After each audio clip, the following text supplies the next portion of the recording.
बताऊंगा आपको इनके प्रमाण सामने। एक लेखराज नाम के शर्मा जौहरी थे कलकत्ता बंबई में, और उसमें एक कोई पितर आत्मा आने लगी और वो लग गया बोलन, उसकी लिखन लग गए, फिर वो मर गया, फिर एक उस लड़की मान लग गया वो। अब वो उस लड़की, अब कहते हैं वो जो पितर आता था वो उस लेखराज में, लेखराज की आत्मा फिर उस ब्रह्मा एक लड़की में कुंवारी में। अब वहाँ क्या बताते हैं माउंट आबू में कि दो लड़कियां से बैठ जाती हैं जवान कुंवारी, और थोड़ी देर के बाद निडाल हो जाती हैं, फिर वो एकदम कड़क का बोलती है, उनकी आवाज में ही फर्क होता है, वो बोलना तरीका भी और होता है, बड़े जवाब देती है। तो वो प्रेत आत्मा है, कोई पीछे गलत साधना करके वो साधक और ये पितर बने हुए हैं, और वो इनमें प्रवेश करके, और वो जहां तक उन्होंने अपनी कोई साधना की थी अपने जीवन की पहले, वो भूत प्रेत, तो वही जहां तक कि उसका अनुभव जैसे समाधि समाधि लगा कर कोई चीज देखा करते, वो उसी को आप बता रहे हैं। और फिर क्या कहते हैं, ये तो गीता बोली थी ना भगवान ने, वही बोल रहा इस माँ के। अब गीता जिसने बोली थी फिर गीता बदल थोड़ी जाएगी, अब वही बोलनी चाहिए थी जो पहले बोली थी। तो अब ये सारी ख्यास हमने भक्तात्माओं ने करनी पड़ेगी, क्योंकि काल ने ये जाल गहरा फैला दिया। अब मैं जो बताना चाहता था, अब आइएगा वेद क्या बताते हैं कि परमात्मा साकार है निराकार। इसके लिए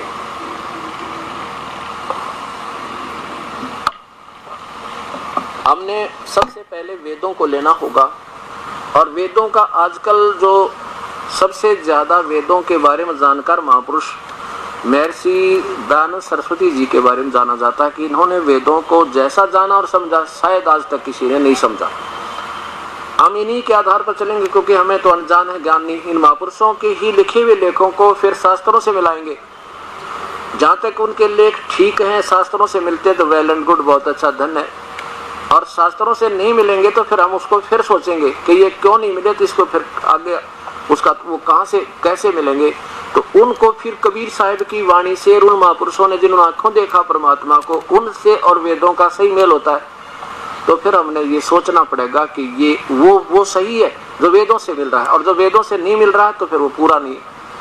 अब देखिएगा सत्यार प्रकाश मेरे सीधा। अब ये क्या चीज है, सत्यार प्रकाश क्या है? ये जैसे उपनिषद होते हैं, उपनिषद, ये उपनिषद क्या होते हैं? जिस महापुरुष ने, जिस ऋषि ने अपनी साधना भगवान को जैसा सोचकर, जिस मंत्र से जैसी साधना की, और उसने अंत समय में जैसा भी उसकी उपलब्धि हुई, अपने सारे जीवन की जो उसके अनुभव था एक अलग से बुक बना दी, उसको उपनिषद कहने लगे। तो ये जो शास्त्र सत्यार प्रकाश है, ये आर्य समाज के विचारों वाले व्यक्तियों के लिए उपनिषद बन गया।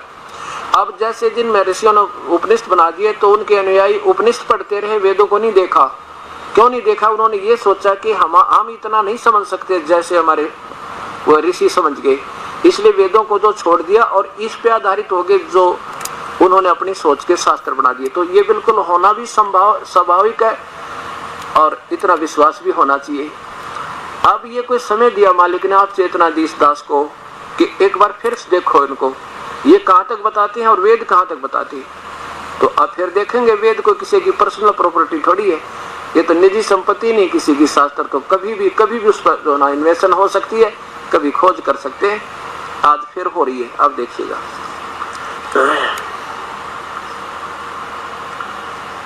अत सत्यार प्रकाश है महर्षि दयानंद सरस्वती विरचित, स्वामी विरचित है। वैदिक पुस्तकालय दयानंद आश्रम केसरगंज अजमेर।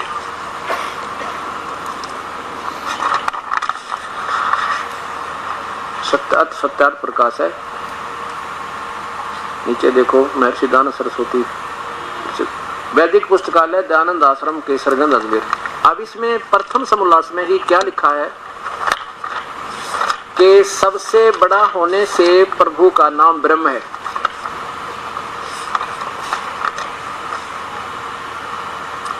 ये देखिएगा महर्षि दयानंद सरस्वती,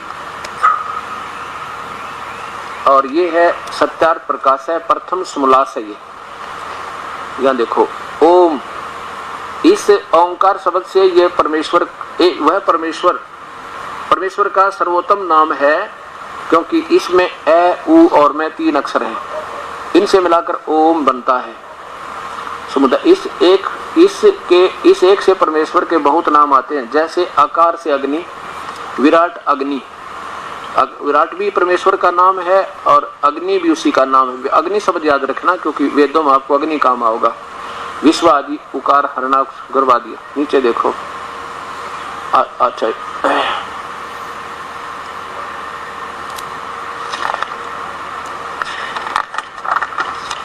यहाँ ऊपर देखिएगा। हाँ, यहाँ ये प्रथम समुल्लास, ये प्रथम समुल्लास। और यहाँ देखो, ओम आदि नाम सार्थक है। ओम खम, यहाँ देखिए आगे। रक्षा करने से ओम, आकाशवत व्यापक होने से खम, सबसे बड़ा होने से ईश्वर का नाम ब्रह्म है। ये ब्रह्म को सबसे बड़ा भगवान मानते हैं। ब्रह्म सबसे बड़ा होने से ईश्वर का नाम ब्रह्म है। आगे देखो, अब यहाँ आइएगा।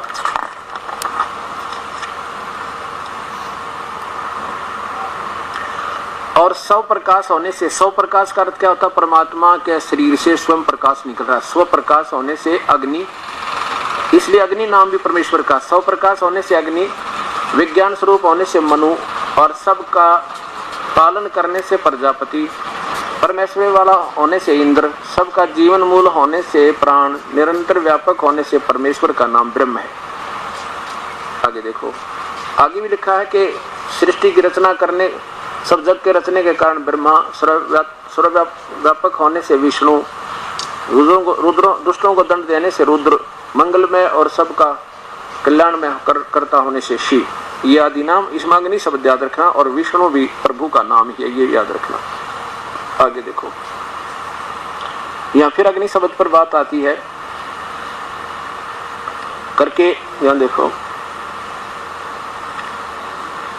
इस धातु से अग, अणि, गतर्थक धातु है, इनसे अग्नि शब्द सिद्ध होता है।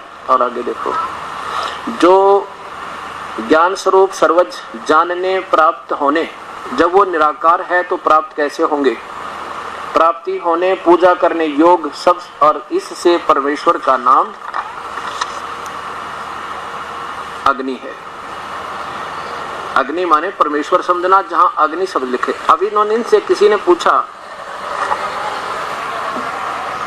सबसे पहले 190 प्रश्न दिखाते हैं आपको कि परमात्मा को आप साकार मानते हो निराकार? महर्षि जी उत्तर देते हैं निराकार मानते हैं।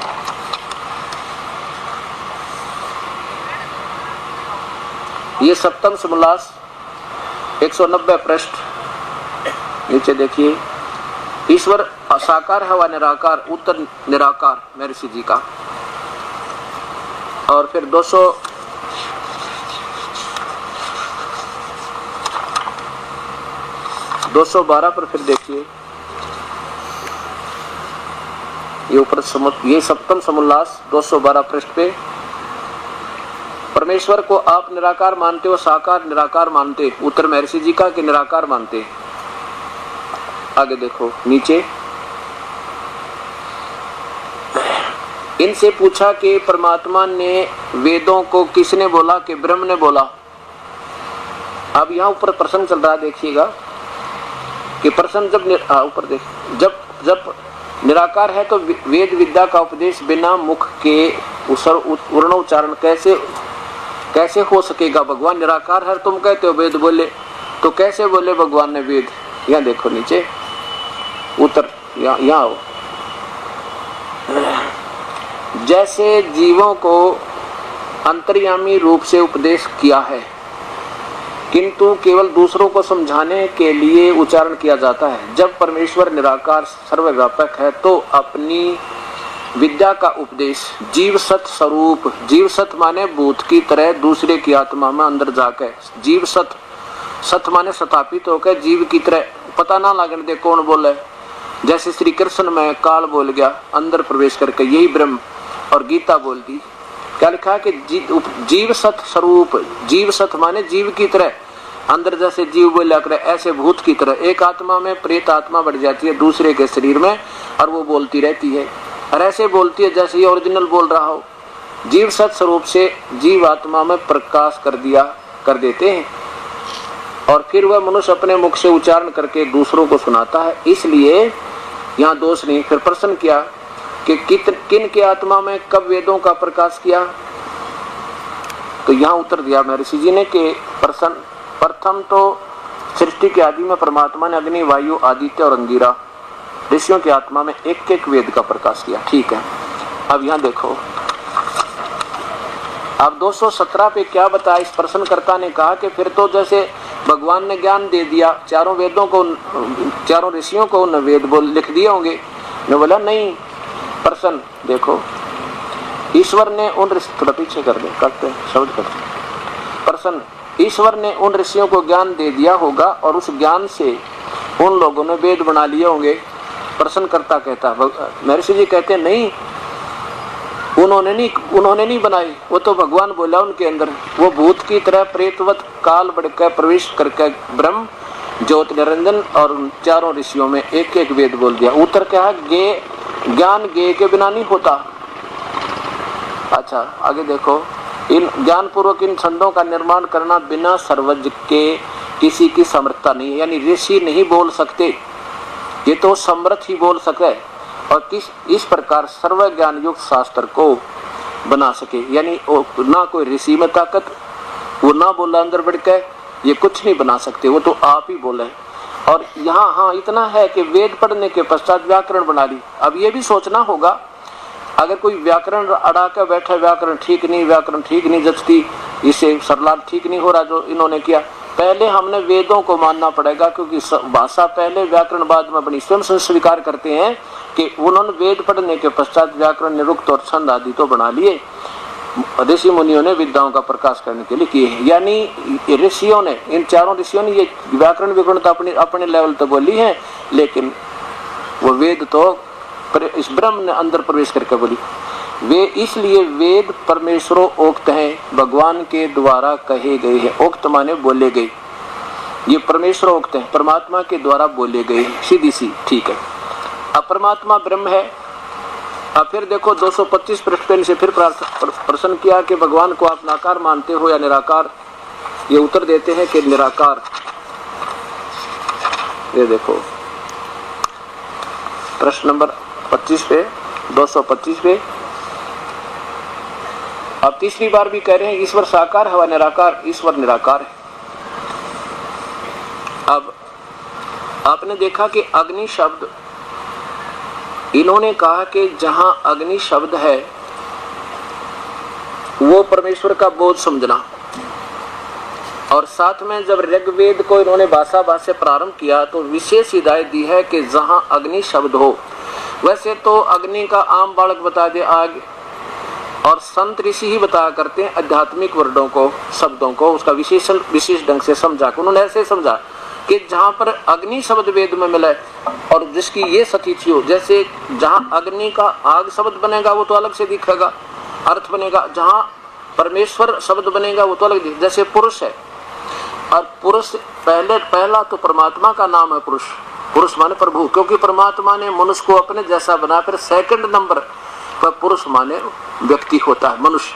पहला अर्थ पुरुष का परमात्मा होता है। ऐसे समझना, अग्नि का वास्तविक अर्थ तो परमेश्वर है, और फिर उसी ने इस अग्नि आग आदि यानी बनाई भौतिक, तो फिर उसको अग्नि भी कहते हैं।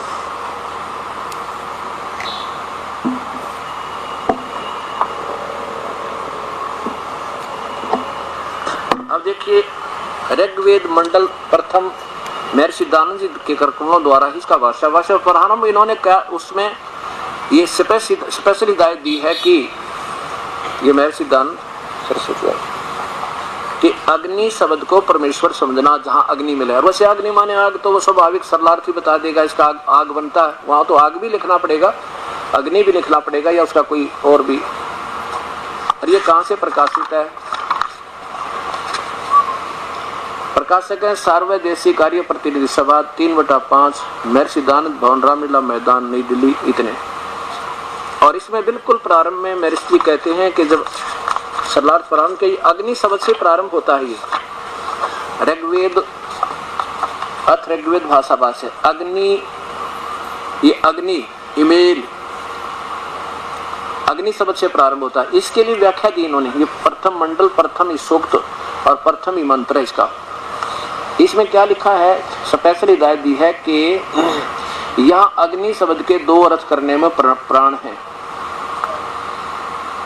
प्रमाण है कि इस ऋग्वेद के मंत्र से जानना जाता है कि सद ब्रह्म, एक सद ब्रह्म, ब्रह्म माने तो ये भगवान माने, और सद ब्रह्म माने सच्चा भगवान। एक झूठा हो गया, एक सच्चा हो गया, दो हो गए। आप अपने आप देखो, सद ब्रह्म का अर्थ होता है जैसे हम सत साहिब कहते हैं, अविनाशी परमेश्वर, सच्चा भगवान, अविनाशी परमेश्वर, अरे एक ब्रह्म। अब ये हर एक पॉइंट पर सोचकर तब चलेंगे, तब हमें ये सारा जटिल समस्या समझ में आएगी। ये कोई बड़ी बात नहीं है। अगर सब शिक्षक ठीक हो ना स्टूडेंट, तो वही दिमाग आज बल्कि ज्यादा पहले से अपने में, और तुरंत पकड़ जाएंगे। अब इनसे किसी ने पूछा कि तुम परमात्मा, आगे बताएंगे, एक सदब्रह्म यानी सच्चे, एक तो ब्रह्म हो गया और एक सदब्रह्म, सदब्रह्म दूसरा हो गया, ब्रह्म कोई और है। एक सतब्रह्म, सच्चा ब्रह्म, एक झूठा ब्रह्म यानी नासवान, ये अविनाशी ब्रह्म। एक सदब्रह्म के इंद्रादि अनेक नाम है, तथा इस यजुर्वेद के मंत्र से अग्नि और आदि नाम से करके सच्चिदानंद घन का लक्षण वाले ब्रह्म को जानना चाहिए। अच्छा आगे देखो, अग्नि शब्द के, मैं अग्नि शब्द के प्रजा शब्द करके इस मंत्र में, इस प्रमाण में अग्नि शब्द के प्रजा शब्द करके भौतिक और प्रजापति शब्द से ईश्वर का ग्रहण होता है, और इस व्रत का प्रजापति परमेश्वर है। इस ऋग्वेद के प्रमाण से ज्ञान वाले तथा सर्वज्ञ प्रकाश करने वाले विशेषण से अग्नि शब्द भी करके ईश्वर का ग्रहण होता है। आगे देखो, ये हो गया ना, अग्नि शब्द हो तो समझो परमेश्वर, ईश्वर ही समझो, भगवान समझो। और इन्हें स्वयं भी इसमें ऋग्वेद को जब सरलार्थ किया है, तो ये देखो, अग्नि माने परमेश्वर लिखा है, अग्नि माने परमेश्वर। और यहाँ देखो नीचे,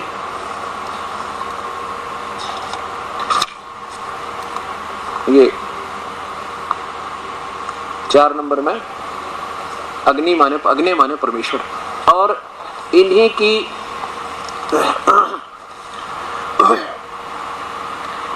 इन्हीं के निर्देश से और इसी आधार पे, इसी पैटर्न पे इन्हीं के जो अनुयायी हैं उन्होंने अनुवाद किया है सामवेद का, वो दिखाते हैं आपको।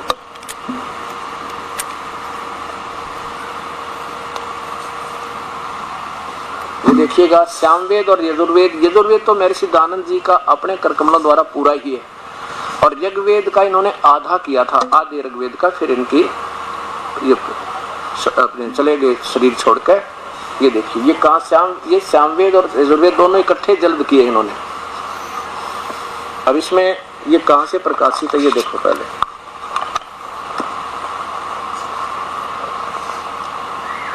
प्रधान कार्यालय दयानंद संस्थान, वेद मंदिर, महात्मा वेद भिक्षुक सेवा आश्रम, पोस्ट मुखमेलपुर, दिल्ली।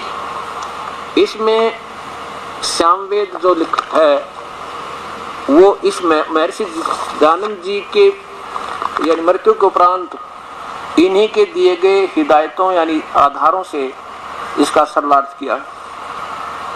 तो इसमें क्या लिखा है, शुरुआत में अग्नि माने अग्नि माने परमेश्वर, अर्थात ये समझना वेद में जहाँ अग्नि शब्द लिखा है वहाँ परमेश्वर, अग्नि माने परमेश्वर, ये प्रथम मंत्र। दूसरे में अग्नि माने परमेश्वर, अग्नि माने ईश्वर को, अग्नि माने परमेश्वर, अग्नि माने ईश्वर, अग्नि माने ईश्वर, अग्नि माने परमेश्वर। ये देखो इधर साथ ही है, अग्नि माने हे ईश्वर, अग्नि माने हे परमेश्वर, अग्नि माने हे परमेश्वर, अग्नि माने हे परमेश्वर, और देखो अग्नि माने हे परमेश्वर। इसमें गिनती नहीं, इतनी जगह पर अग्नि माने परमेश्वर, अग्नि माने परमेश्वर, अग्नि माने परमेश्वर। और इसी में देखो महर्षि दयानंद जी जब यजुर्वेद, क्योंकि ये परमात्मा निराकार मानते हैं, और इसमें यजुर्वेद कहता परमात्मा सशरीर है। इन्होंने अपनी थ्योरी को, अपने दिए हुए विचारों को सत्य रखने के लिए ऐसा दास को लगता है कि जानबूझ के इन शब्दों के अर्थ भी छोड़ दिए। अर्थ यजुर्वेद भाषा भाषे, ये प्रथम मंत्र, प्रथम अध्याय है। प्रथम अध्याय प्रथम मंत्र यहाँ से। अब देखो इसके 14 नंबर अध्याय पर 15 नंबर श्लोक में आप देखिएगा, इसमें आता है कि परमात्मा सशरीर है। ये देखो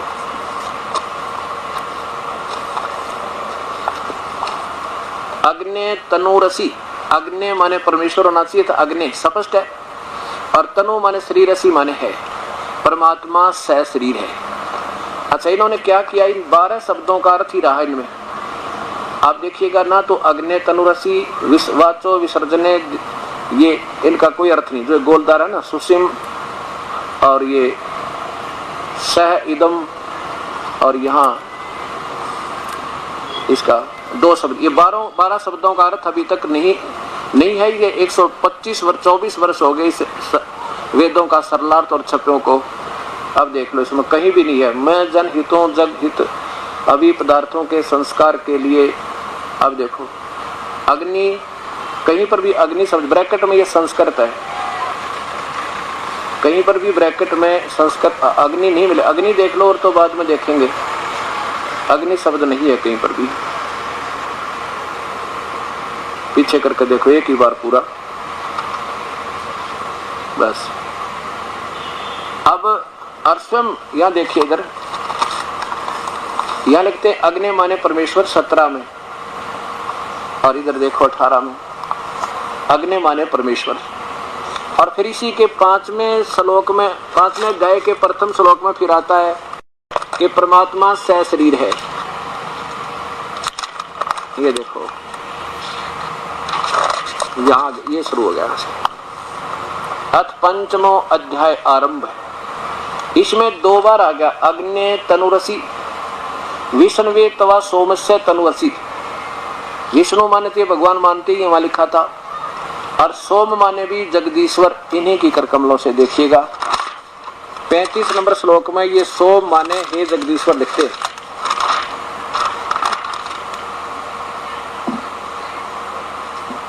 इसी 5वें अध्याय के ये देखो मंत्र नंबर 35 में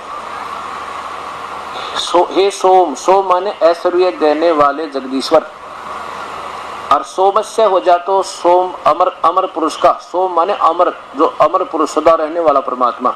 सोम माने जगदीश्वर यानी भगवान मानते हैं ये। और यहाँ क्या लिखा है ये देखिए, अब देखो इसको, ये सोमस्य, सोमस्य यानी सोम का, सोम माने जगदीश्वर का, तनु माने शरीर, असी माने। अब देखो दास ये नहीं कह रहा कि मैं बहुत बड़ा विद्वान हूँ, मैं तो ये देख रहा हूँ कि देखो यहाँ तनु माने शरीर ये कह ही रहे हैं, असी माने है, और अग्नि माने परमेश्वर 100 जगह लिख रखा, फिर कसर के रहेगी।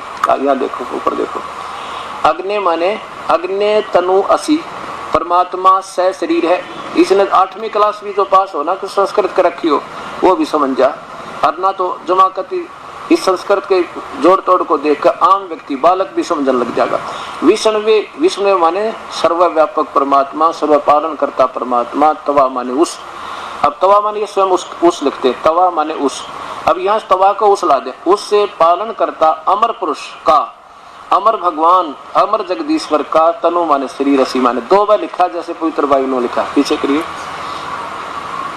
यहाँ देखो अग्नि तनुरसी, परमात्मा सशरीर। अग्नि माने परमेश्वर, तनु माने शरीर, असी माने है परमात्मा सशरीर है। तनु माने शरीर आप ही मान रहे हैं, तनु शरीर, अरसी माने है, और यहाँ अग्नि की जगह परमेश्वर लिख दे, परमेश्वर सशरीर है। वेद भाषा बोल रहा हूँ, वेद भाषा में जो वेद बताना चाहते हैं। और विष्णुत्वा सोमस्य तनुवसी, विष्णु माने सर्व पालन करता, उस सर्व पालन करता, सोमस्य माने अमर पुरुष, सतपुरुष का, अकाल मूर्त का। अमर माने जो, सोम माने जो कभी खत्म ना हो, अमर, उस अमर पुरुष का शरीर है, उस अकाल मूर्त का शरीर है, सर्व स्वरूपी राम का शरीर है। सोमस्य माने सतपुरुष का सभी शरीर है। अमर, सोम माने कभी खत्म ना होने वाला अमृत रूप, अमर उसका शरीर। अब इन्होंने क्या संस्कृत अनुवाद किया ये देखिए, हे मनुष्यों तुम लोग जैसे जो हवि, अब यहाँ अग्नि माने बिजली कर दिया, बिजली प्रसिद्ध रूप अग्नि के शरीर के समान है।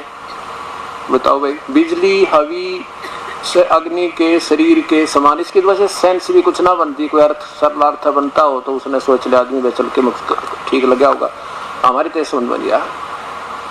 अब यहाँ लिख देते अग्नि तनूर असी माने सह शरीर है, बस ताश की ये। अगर ये सोच गलत है तो वो सोचने वाले की अपनी कमजोरी है, क्योंकि सामने गाय हो और न्यों का मत ना मानता गाय ने, ना माने फिर इसका क्या इलाज है? ये तो कोई इलाज नहीं उसका कि हम तो नहीं मानते क्योंकि हम तो निराकार मान चुके हैं, ये तो कोई बात नहीं, तुक नहीं बनती। और कहते हैं शास्त्रार्थ, ये शास्त्रार्थ हो रहा है। पहले शास्त्रार्थ क्या होता था,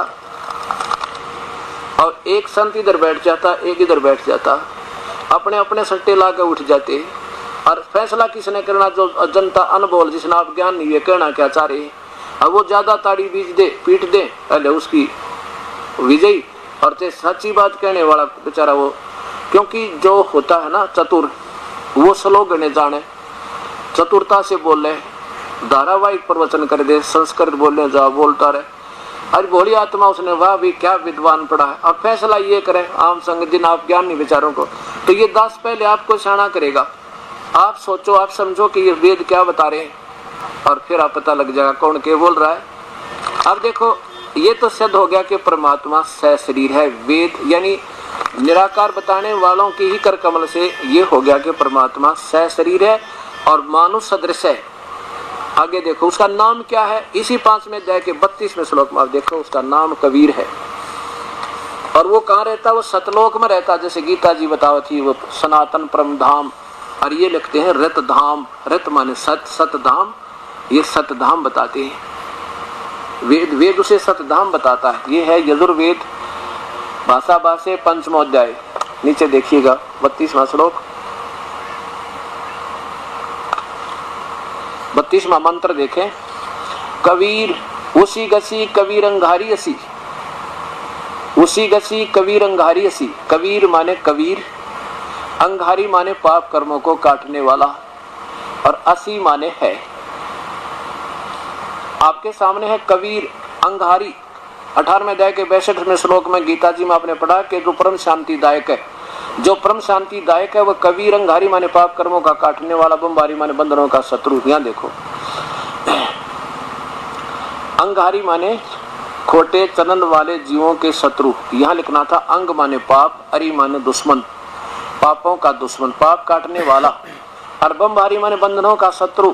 हम कहते हैं उसे बंदी छोड़, जो बंधन काट दे, काल की बंध से छुड़वा दे, हम उसे बंदी छोड़ कहते हैं। वो बंदी छोड़, बमबारी माने बंधनों का शत्रु, ये स्वयं बताते हैं।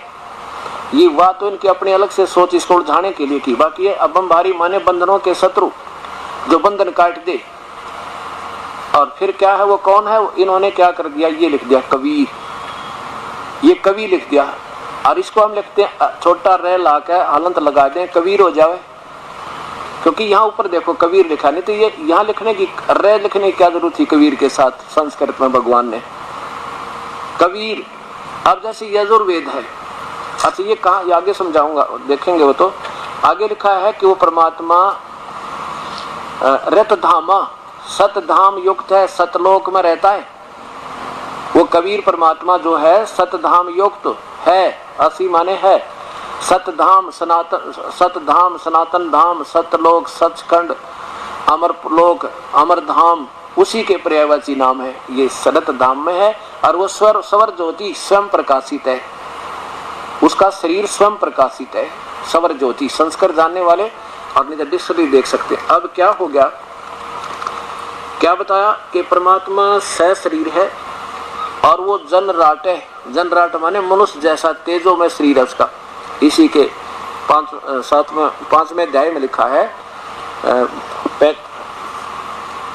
38वें श्लोक में कि वो जनराट है, मनुष्य जैसा है और वो तेजो में शरीर है। अब देखिए फिर इनसे प्रश्न किया किसी ने